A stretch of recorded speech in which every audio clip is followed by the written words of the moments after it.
caught a screening of Bergman's The Virgin Spring, a 35mm print of it no less. Sadly, Dendy didn't have a big enough screen, so the uppermost portion of the frame was cut off. I don't recall Bergman cutting off the tops of his players' heads for artistic emphasis, and some extended sections of subtitled dialogue were a bit below the screen itself. We couldn't read them. Regardless, it remains a film that, certainly this time, only felt an hour in length. Time just flew by. Gorgeously filmed, superbly directed. One of the finest works from this great director. I will call it a horror film for two reasons.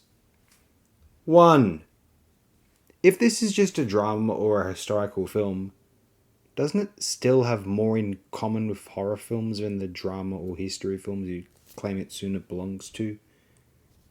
Two, it causes certain gross errors of humans to have frantic hissy fits if you call it a horror film. So I feel great incentive just to keep doing it. They can't stand the thought that they might not be superior to the average person. No one is innately superior to anyone else, and that upsets them a lot. And that was their motivation for watching Bergman's films. But they might be in some odd way somehow better than someone who hasn't seen or doesn't appreciate these films. Well, I cannot stoop to the level of those yucky masses and praise and boast about appreciating a horror film. So Virgin Spring must surely not be a horror film. Pretty fucking horrific film, and if you don't think it is, you're a bit of a vague sicko. Oh, and why do you not object when people call Come and See, the Soviet war classic, which is really difficult to watch without covering your eyes on the not infrequent occasion, a horror film, but would for the Virgin Spring? Don't associate my Bergman-derived superiority complex with the carefree and indifferent to others' opinions horror fans. They invalidate my insecure, terrified of being bullied or mocked existence. Rich people should be sterilized because rich kids offer little value to this world, and if you can't police your kids from having a superiority complex, you shouldn't have them, nay, should be outright prevented from having them. I may not mean that, but I also may. I am unable to shed tears over rich kids, depending on how much of a bully they were. I won't over poor or average income kids either, frankly. That's not a dig at anyone who was killed recently. I'd feel this way regardless. I always have and do. By the way, let's talk about people who profess to hold progressive politics for a moment.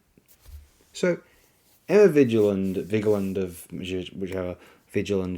Majority Report, who is not only very insightful, but is also, maybe forward, incredibly cute for a political pundit, said recently, in regard to the killing, which I inferred just before, that no one, or so few people anyway, deserve to be killed, and actually the left ought to be more willing, or just all about, innately sympathetic to, giving people second chances.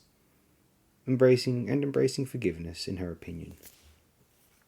And I love Emma. It perturbed me she boasted about her boyfriend being a quarterback. I wonder if she'll still be on the left in 20-30 years and not go Anna Kasparian. The fact that that surprised people is proof that Americans are as dumb or dumber than a pile of rocks. But it's like, Emma, that shouldn't be a unique opinion on the left. That shouldn't be something you're qualifying as just your opinion. If you're on the left but aren't a nice person, seriously, why be on the left at all? Now, I think the murdered individual was doing way too much justifying murdering of other people around the world because one religion good, the other religion bad, or whatever shallow sociopathic shit he was repeating that his handlers told him to say. But does that mean I think he should be shot and killed? Not really. That isn't going to save anyone from being slaughtered in that conflict. Well, that's very unlikely to happen. But does that mean his death wasn't, if not sad, an unjustifiable action? I don't feel this way. No, not even in the slightest. Why hold progressive politics and profess to want to help people if you want to feel superior to others, act unpleasantly to others, and want to dictate, lord over, rule over others? How unjustified the means do you want to be? You want to know what hurt the left more than anything else? Your people's sociopathy. The pathos of Mao, Pol Pot, Castro, and Che. They also thought that the prospective existence of utopia justified amorality and everything worse. Guess what? The right could parade those statistics of murdered humans across the decades and hurt left-wing causes into the present moment. You're killing the left more than the most pernicious Koch brother, teal creeper, or a MAGA moron ever could. I should have talked more about Virgin Spring, but if you've been subscribed to or watching this channel for a while, you already know what to expect. If you were drawn to this channel via one of my better videos and are mortified by this lack of discussion of the actual film of the day, yes, it is disturbing that I'm not pandering to your needs. It bothers you when people aren't actively trying to impress you. That's your little narcissistic hang-up, and I wish therapy wasn't so expensive that you might actually get better one day. What superior Bergman films exist to this one in my mind, then? Seventh Seal, Hour of the Wolf, the one which no one disputes is a horror film.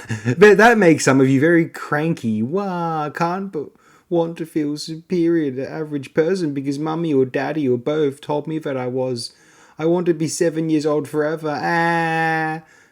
Maybe Cries and Whispers, maybe Scenes from a Marriage, maybe Through a Glass Darkly or Winterlight, maybe. Possibly Fanny and Alexander too. Point is, Virgin Spring is in the top echelon. And if you disagree, we might have a problem. But then, since I say I'm of the left, I'm supposed to be nice.